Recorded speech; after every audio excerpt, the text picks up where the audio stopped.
우리 예수님은 30세가 되실 때까지 계속 우리 어머니 마리아와 동생들을 돌보면서 지내셨습니다. 우리 예수님의 아버지 요셉은 일찍 죽었기 때문에 예수님은 장남으로서 그 가정의 여러 가지 일들을 맡으셔야 했던 그런 형편에 놓이셨습니다. 그래서 동생이 클 때까지 예수님은 계속 집안일을 이제 하셨습니다. 그래서 가나 혼인잔치가 예수님이 행하신 첫 번째 기적이라 그러는데요. 그때 혼인잔치 집에 갔을 때 그 포도주가 떨어진 것을 하고 그 예수님의 어머니 마리아가 예수님께 이야기합니다. 포도주가 떨어졌다고. 이건 뭘 뜻하는가 하면 늘 마리아는 문제가 있으면 장남인 예수님과 의논하고 예수님을 의지했다는 것을 말합니다. 그래서 예수님께서 이제 그때 이 말씀하시죠. 이것이 나와 무슨 상관이 있습니까? 이 말은 뭐냐면 이제 나는 더 이상 한 가정의 형으로서의 역할이 아니라 이제 인류의 구세주 역할로 이제 나는 시작했다. 더 이상 가정의 일로 나에게 말하지 말지 그런 뜻입니다. 그래서 우리 예수님은 이제 30세가 되셔서 이제 동생들 다 컸고 이제 하나님의 부르심에 따라 예수님께서 이제 원래 예수님께서 하셔야 될 사역 그걸 이제 공생애라고 하는데 그 사역에 이제 발을 디디게 됩니다. 근데 첫 번째 발을 디디기 전에 하시는 것이 있는데 그 세례를 받는 겁니다. 세례 요한으로부터 이제 세례를 받는 거죠. 이때 세례를 받을 때 성부, 성자, 성령 이 세 하나님이 동시에 나타난 놀라운 현상이 일어납니다. 아들 하나님은 무릎 꿇고 계시고요.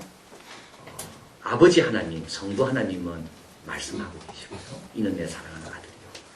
그리고 성령 하나님은 그 위에 비둘기로 임하고 계십니다. 그래서 오늘도 본문에 나와 있죠. 성령의 충만함을 입어 예수님과 성령은 구별됐다는 것을 이야기하는 겁니다. 같이 않다는 거죠. 성령의 이끌리심을 받아. 그래서 성자 하나님, 성령 하나님, 성부 하나님. 그래서 예수님의 공생이 시작할 때 이제 이거 세 분이 동시에 세례 가운데 나타나시게 되고요. 이제 세례를 받고 이제 예수님의 성령 충만한 가운데 이제 사역 시작을 앞두고 또 한 군데 가시는데 이제 거기 어디냐면 광야로 가시게 됩니다.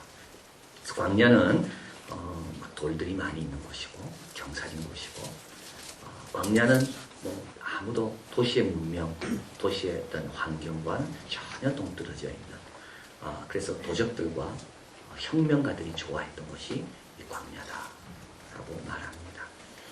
예수님 여기서 이제 혼자 계셨죠. 그리고 이제 예수님은 아무것도 드시지 않으셨다라고 본문이 이야기합니다. 근데 예수님은 혼자가 아니죠. 이 광야에 이 사탄이 마귀가 예수님과 함께하는 겁니다.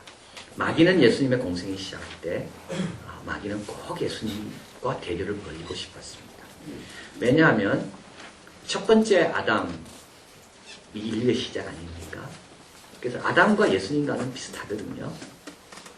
부모가 없잖아요. 아담도 하나님도 출발했잖아요. 예수님도 마찬가지죠. 성령으로 잉태되신 분 아닙니까?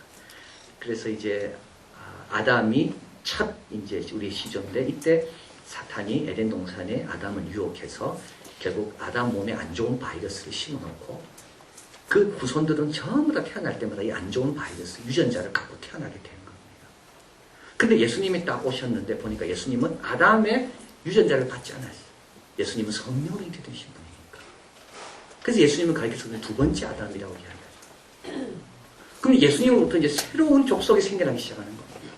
그래서 사탄이 첫 번째 아담에게 공격했듯이 요번에 이제 두 번째 아담이신 예수님을 이제 공격하기로 작정하고 이곳에 온 겁니다. 예수님은 오히려 첫 번째 아담보다 더 안 좋은 환경이 있죠. 에덴 동산이 아니고 광야 사막이고. 또 에덴 동산의 아담은 뭐 먹고 싶은 대로 다 먹었지만 예수님은 금식에 있는 상태시고. 에덴 동산에는 그래도 이브도 옆에 있었지만 예수님은 혼자시고. 근데 우리 예수님 여기서 사탄의 머리를 밟는 사탄을 결박시키는 그와 같은 큰 승리를 여기서 얻게 됩니다. 그리고 우리 예수님은 그 승리를 제자들에게도 그래서 제자들이 전도하러 나갔을 때 사탄이 하늘에서 번개처럼 떨어진다 그랬는데요.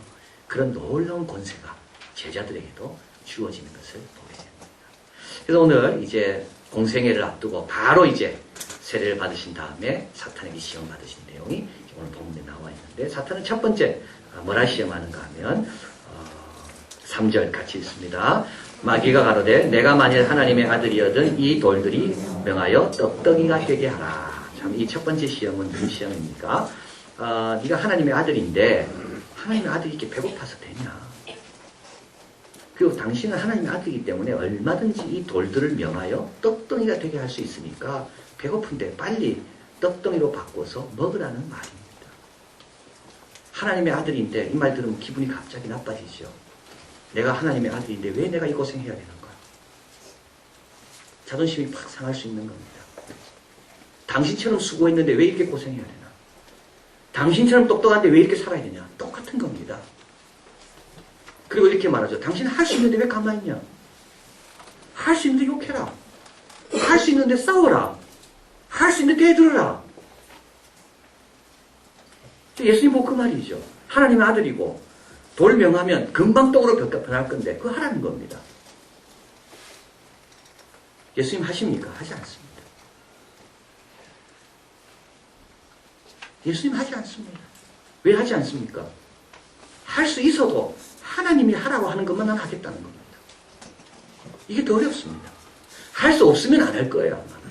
할 수 있는데도 불구하고 하지 않는 거는 더 어렵습니다. 진짜 그 사람이 누군가를 알 수 있는 경우는 그 사람에게 권력을 줘봐라 이런 말이 있습니다. 권력을 갖고 그 사람이 행하는 거 보면 그 사람이 누군지를 알 수 있습니다. 없을 때는요. 없으니까 안 하죠. 감춰져 있을 뿐입니다. 근데 실제로 시간과 물질과 모든 권력을 갖고 난 다음에 그 사람 하는 걸 보면 이게 그 사람의 모습입니다. 예수님 보고 이야기합니다. 사탄이. 당신은 하나님의 아들이고 얼마든지 능력도 있고 권세도 있는데 바꿔라. 예수님 뭐라고 말씀하십니까? 사람이 떡으로 사는 것 아니고 하나님의 입으로 나오는 모든 말씀으로 산다. 마태복음 그렇게 예수님 대답하셨습니다. 나는 내 거 하기 전에 먼저 하나님께 주목하고 하나님이 때인가 아닌가. 할 수 있어도 지금 하기를 원하시나 하나님이 난중하기를 원하시나. 할 수 있어도 하나님이 하지 않기를 원하시는지. 그것부터 나는 먼저 확인한다는 거. 이 시험은 신명기의 8장에 나와 있는 그것을 배경으로 해서 우리 예수님 하신 말씀입니다. 앞에 같이 읽어볼까요? 8장 2절. 내 하나님 여호와께서 이 40년 동안 너로 광야의 길을 걷게 하신 것을 기억하라. 이는 너를 낮추시며 시험하사 내 마음이 어떠한지 그 명령을 지키는지 아니 지키는지 알려하려 하십니다. 하나님 우리 마음 알고 싶습니다. 그래서 이삭을 주신 거예요. 그 하나님께서 이삭을 바치라고 말씀합니다. 네 사랑하는 독자 이삭을 바쳐라.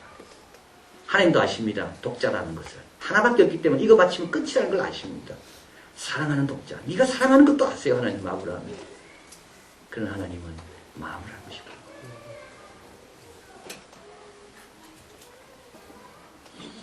만약에 예수님께서 돌로 떡이 되게 하셨다면 그랬을까요? 예수님은 아직까지도 당신을 완전히 비운 게 아닙니다. 사탄은 그걸 고발하고 싶은 겁니다. 역시 예수 당신도 똑같네. 종의 형체를 가졌다 그랬는데 자기를 비워. 예수님께서 맞다. 내 배고픈데 아버지의 뜻보다도 내 편리대로 내 스스로 결정하자. 그랬다면 예수님은 아직까지 종의 형체를 가진 게 아닙니다. 헬리나 오웬의 표현에 의하면 예수님은 다른 존재가 되기를 거부했다라고 말합니다. 나는 다른 존재가 되기를 거부한다. 나는 내가 주인이 되기를 거부한다. 나는 내가 하나님 되기를 거부한다. 나는 여전히 하나님의 종으로 나는 존재하기를 원한다. 참 어려운 시험이지요. 그러나 예수님은 스스로 결정하지 않았다. 이게 첫 번째 시험의 예수님의 응답입니다. 두 번째로 오늘 본문도 한번 읽어보겠습니다. 두 번째로 5절 같이 있습니다. 마귀가 또 예수를 이끌고 올라가서 순식간에 천하만국을 보이며 가로되 이 모든 권세와 그 영광을 내게 주리라. 이것은 내게 넘겨준 것이므로 나의 원하는 자에게 주노라. 그러므로 내가 만일 절하면 다 내 것이 되리라. 천하만국 영광을 보여줍니다. 여러분 이걸 보면 얼마나 좋을까요? 보면 볼수록 또 보고 싶고 천하만국 영광 화려한 거 봐도 질리지 않습니다. 내 마귀는 이걸 보여줍니다. 그리고 내 것이라고 말하죠. 원래 자기 거 아니었어요. 원래 인간의 것이었는데 인간들이 죄를 지으면서 또 죄를 짓고 싶으니까 자꾸 마귀에게 주는 겁니다. 이거를. 원래 아담 거였습니다. 근데 아담이 하나님 뜻보다 자기 원하는 대로 살고 싶으니까 자꾸 이걸 마귀에게 주는 겁니다. 그래서 그 마귀께 된 거예요, 지금. 근데 마귀가 이걸 보여주면서 예수님께 이야기해서 내게 절하면 이거 내한테 준다. 여러분, 이건 뭘 지금 마귀가 시험하는 겁니까? 목적의 전도입니다. 목표의 전도. 우리 예수님은 이 세상에서 영광 누리려고 오신 분이 아니잖아요. 이 세상 영혼을 구원하기 위해 오셨는데 마귀는 이 세상 영광 보여주면서 혼돈시키는 겁니다. 네가 이 땅에 온 것은 이 영광 누리려고 온 거다. 영광 누려라. 그리고 세상 구원하는 거 잊어버려라. 나그네는 중간에 쉬는 법이 없다고 했습니다. 근데 나그네가 중간에 와보니까 그 동네 사람이 너무 잘해주는 거예요. 그래서 여기 푹 빠져가지고 돌아갈 고향은 이런 거와 같은 겁니다. 우리가 그렇습니다. 직장에 들어갈 때는 사명 갖고 들어가지만요. 살다 보면 직장에서 승진이 목표로 바뀌고 맙니다. 우리 아이들 키울 때는 하나님의 종으로 키우겠다고 키워놓고 어느덧 나도 모르게 이 아이가 1등하기를 원하고 이 아이가 영광 받기를 원하면서 바뀌어버리는 겁니다. 교회 와서도 마찬가지입니다. 하나님께 예배드리러 왔는데 어느덧 나도 모르게 교회에서 높은 자리가 어딘가 인정받는 자리가 어딘가 그걸로 바뀌어버리는 거예요. 모를 때는요 몰랐습니다. 아무 자리나 다 좋았습니다. 근데 천하만국의 영광을 보는 순간부터 저 자리가 내 목표로 바뀌어버리는 거예요. 사탄이 지금 그걸 시험하는 겁니다. 말구육간에 태어나신 우리 예수님, 몫으로 만족하며 사신 예수님, 그 예수님께 천하만국의 영광을 보여주면서 이거 네 줄 테니까 내한테 줘. 그리고 하나님 뜻 다 잊어버려요. 예수님 두 가지를 생각하셨습니다. 하나는 웃기지 마라. 그 영광 덧없는 거다. 나는 그보다 더 큰 영광 내가 알고 있다. 말고육간에 내가 태어나도 하늘엔 영광이요 땅에는 기뻐하심을 입은 자들의 평화라 그랬는데 하나님 주신 영광은 네가 주는 영광과 비교도 안 된다. 또 예수님 한 가지 더. 내가 영광에 취할 때 수많은 사람들이 시는 가운데 죽어가고 있는 것을 예수님 생각하시는 거예요. 저는 이 설교를 준비하다가 마닐라 한 동네 어린이들이 꽃을 파는 그 내용의 그 다큐멘터리를 봤습니다. 그 필리핀의 국화인 삼바퀴타, 하얀색 아카시아 향이 나는 꽃. 이게 필리핀의 국화인데요.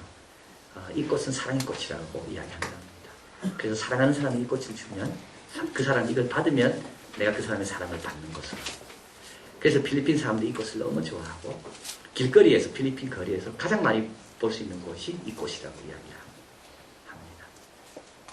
아침 6시부터 저녁 12시까지 마닐라에 있는 가난한 아이들이 이 꽃을 팔기 위해서 이 꽃을 팔아서 동생 우유값을 마련하기 위해서 그 복잡한 도시 한가운데 길거리 한가운데서 차들의 문을 두드리고 있는 거예요. 여러분, 우리 주위에 이런 어린이들 많고 이런 불쌍한 사람 많이 있는데 영광에 취해요. 이거 사탄이 원하는 겁니다. 그런 거 보지 못하도록, 그런데 관심 두지 못하도록. 탄자니아 선교사님의 아들로 자랐습니다. 그레그 모텐슨, 루터교의 선교사. 그런 자기 동생이 크리스티안인데 3살 때 탄자니아 선교지에서 뭐 좀 치료를 잘못 받는 바람에 심한 간질, 뇌 이상이 생겨가지고 앓게 되고요. 그래서 결국 23살 때 동생이 죽습니다. 근데 이 그레그 모텐스는 몸이 너무 좋았고, 그게 탄자니아에 있었기 때문에 킬리만자로 11살에 그 꼭대기 정상에 이제 오르기도 합니다. 그래서 자기가 동생, 참 23살에 죽은 동생을 크리스티아를 위해 뭘 추모하면 제일 영광스러울까? 산을 너무 좋아했기 때문에 K2봉에 내가 정상에 도달해서 거기에 동생이 늘 차고 다녔던 목걸이, 호박 목걸이를 내가 거기에 걸어두리라. K2봉은요, 에베레스트 산보다는 낮지만 훨씬 오르기 어려운 곳이라고 이야기합니다. 그래서 모든 산악인들의 궁극적인 목표는 어디냐면 K2봉을 정상에 오르는 거라는 거. 산악인들의 무덤. 근데 600m 앞에서 안개가 오는 바람에 후퇴할 수밖에 없었고 결국 후퇴하다가 좀 어려워지게 되고 그런데 거기에 한 마을, 코르페 마을 사람들의 도움을 받게 됩니다. 정신이 번쩍 들어서 깨보니까 그 마을 사람 중에 아이들이 그 추운 날 땅바닥에서 밖에서 공부를 하고 있더라는 거예요. 그래서 자기가 이 아이들을 위해서 학교를 지어야 되겠다. 특별히 여학생들을 위해서. 남자아이들은 배워서 다 도시로 가지만 여자아이들은 배우면 이 마을을 바꿔놓는 아이들, 엄마가 될 거니까. 그래서 여자학교 아이들 짓기 시작합니다. 그러면서 그가 이렇게 이야기합니다. K2봉 정상에 올라서 내 여동생의 목걸이를 걸어둔 것보다 훨씬 더 귀한 일은 이 아이들을 위해서 학교 지어지는 일이다. 갑자기 그 순간 K2봉 정상에 올라 목걸이를 걸어두는 것이 너무 하찮게 보이더라는 겁니다. 그래서 결국은 미국으로 돌아와서 580통의 편지를 보내요. 그러나 한 통. 왜냐하면 이 사람은 K2봉에 실패한 사람이니까. 그리고 한 사람의 후원자를 만나서 코르페라는 마을에 학교를 지어줍니다. 학교를 열심히 짓고 있는데요. 하지 알리라는 그 참 노인 그 마을의 촌장의 지혜를 얻습니다. 성격은 급하고 미국식 사고가 있고 근데 북부 파키스탄에 있는 그 코르페 마을 사람들은 그렇지 않거든요.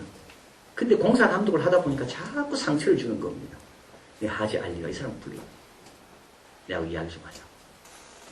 그리고 차를 대접합니다. 차 한 잔 주면서 우리에게 이 차 한 잔은 당신 이방인이라는 뜻입니다. 조금 이따 차 두 번째 차를 줘요. 두 번째 차를 준다는 말은 당신은 우리의 명예로운 손님이라는 뜻입니다. 또 세 번째 잔을 줘요. 세 번째 잔을 준다는 것은 당신은 우리 가족이라는 뜻입니다. 우리와 함께 일하려면 적어도 차 세 잔을 마실 시간은 내야 됩니다. 그 학교를 짓습니다. 학교를 지을 때 동네 마을에 깡패들이 찾아오죠. 와가지고 이 무슬림, 이 코란에 명하지 않는 여자들의 교육에 대해서 이거는 무슨 짓이냐. 당장 이 학교를 부숴라. 이때 이 하지 알리는 사정합니다. 이 깡패는 결국 순양 12마리를 요구하는데요. 이 순양 한 마리 한 마리는 그 동네 가정마다 한 마리씩 있는데 이거는 이 아이, 장남이 키우는 신성한 그 집의 유일한 재산.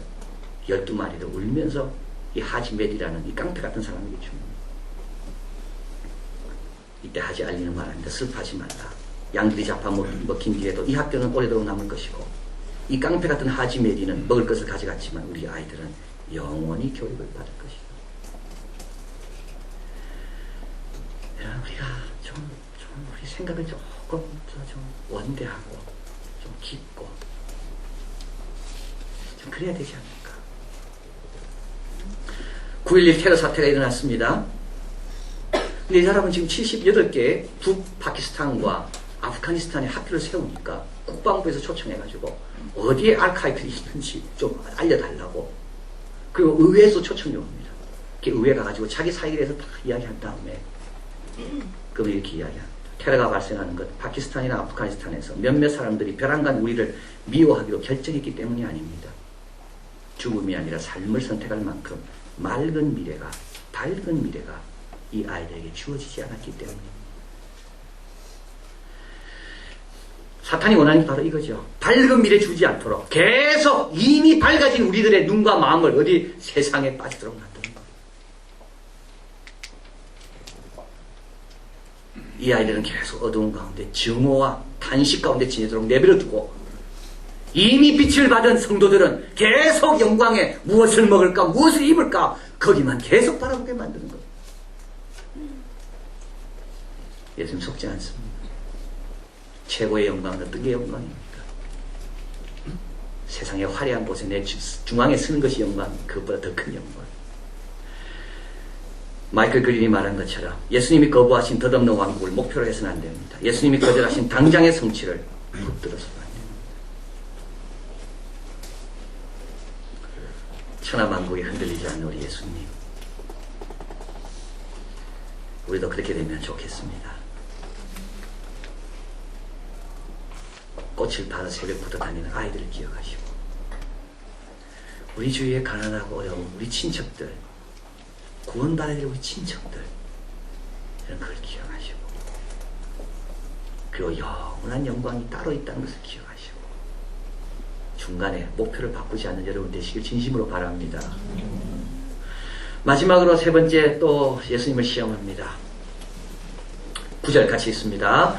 또 이끌고 예루살렘을 가서 성전 꼭대기에 세우고 가로되 내가 만일 하나님의 아들이거든 여기서 뛰어내리라. 기록하여 있을 때 하나님이 너를 위하여 그 사절을 명하사 너를 지키게 하시리라 하였고 또한 저희가 손으로 너를 받들어 내 발이 돌에 부딪히지 않게 하시자 하였느니라. 예수께서 대답하여 가라사대 말씀하기를 주 너희 하나님을 시험치 말라 하였느니라. 여러분 여기 예루살렘이 중요합니다. 예수님을 끌고 예루살렘으로 갑니다. 예루살렘 어떤 곳입니까? 우리 예수님 배반당하는 곳이. 예루살렘에서 예수님 고난당하죠. 예수님 예루살렘에서 조롱과 무시를 당했어요. 그리고 나서 사탄은 이야기합니다. 네가 이런 조롱과 이런 고통과 이런 아픔을 당한다는 것은 하나님 살아계신다는 말이냐? 하나님 널 사랑한다는 말이냐? 아닐 건데 한번 시험해봐라 이 말입니다. 한번 뛰어내려보라는 거예요. 그럼 하나님이 받아주면 하나님 너 사랑하는 거고 하나님 안 받아주면 너 사랑하지 않는 한번 확인해보라는 거예요. 예수님 뭐라 말씀합니까? 하나님 시험하지. 우리도 이런 경우 많이 있지 않습니까? 열심히 쓰고 있는데 별로 돌아온 게 없습니다. 마지막 순간까지 내가 복음과 선교와 교회를 위해 최선을 다했는데 마지막 임종하는 순간까지 내 기도 제목 응답받는 거 별로 없어요. 여러분 이게 어떻게 돼야 됩니까?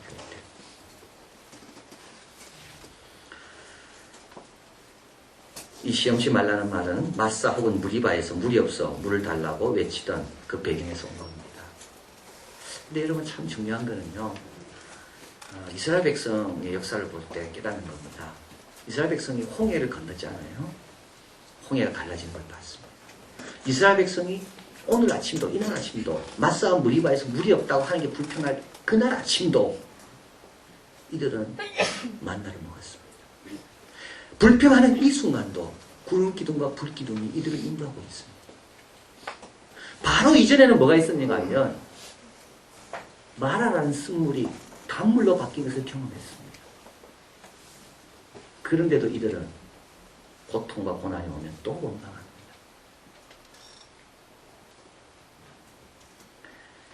뭘 말하는 걸까? 아무리 경험해도요, 거기에서 배우지 못하고 자기 것으로 삼지 못하면 그 상황이 오면 똑같이 반응한다는 겁니다. 이들이 경험이 부족해서 이렇게 반응한 게 아닙니다. 이들이 하나님의 능력에 체험이 부족해서 그런 게 아닙니다. 이들은 충분히 체험했습니다. 그런데도 또 목이 마르니까 또 불평하는 겁니다. 얼만큼 더 체험해야 됩니까? 그래서 결국 이들은 40년 동안 방황하죠. 약속의 땅에 못 들어가요. 그렇게 많은 걸 하나님부터 받고도 여전히 문제만 생기면 하나님 여기 계신가 안 계신가?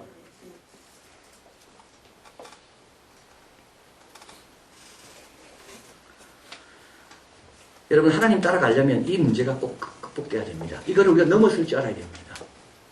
왜냐하면 우리 하나님이 인도하시는 곳은 마치 독수리가 어미 독수리가 자기 새끼들을 위해서 둥지를 어지럽힐 것 같습니다. 그래야지 새끼들이 둥지 밖으로 나오잖아요. 근데 만약에 이것을 이때 하나님께 불평하고 원망한다면 독수리가 될 수가 없습니다. 그리고 우리 예수님 보면 우리가 잘 알 수 있습니다. 우리의 전한 것을 누가 믿었느냐? 우리의 팔이 네게 나타났느냐? 그는 주 앞에 자라나기를 연한 순 같고 마른 땅에 나온 줄기 같아서 고운 모양도 없고 풍채도 없고 우리 보기에 흠모할 만한 아름다운 것이 하나도 없더라. 그는 멸시를 받아 사람에게 실어버린 바 되었으며 강고를 많이 겪었으며 질고를 아는 자라. 혹시 여러분 가운데 이런 분 있죠? 너무 많이 겪어가지고 나는 고통이 뭔지를 안다고 이런 분이 예수님 같은 분이에요. 우리 예수님은 질고가 뭔지를 아십니다. 고통을 많이 겪었기 때문에 그는 실로 우리의 질고를 지고 우리의 슬픔을 당하였거늘 우리는 생각하기를 그는 징벌을 받아 하나님께 맞으며 고난을 당한다 하였노라. 우리는 다 양 같아서 그릇 행하여 각기 제게로 갔거늘 여호와께서 우리 무리의 죄악을 그에게 담당시키셨더라. 여러분 오늘의 고난이요 이게 예수님 고난인지도 모릅니다. 누군가 무리의 죄악을 누군가 감당해 줘야 하기 때문에 이때 불평해야 되겠습니까?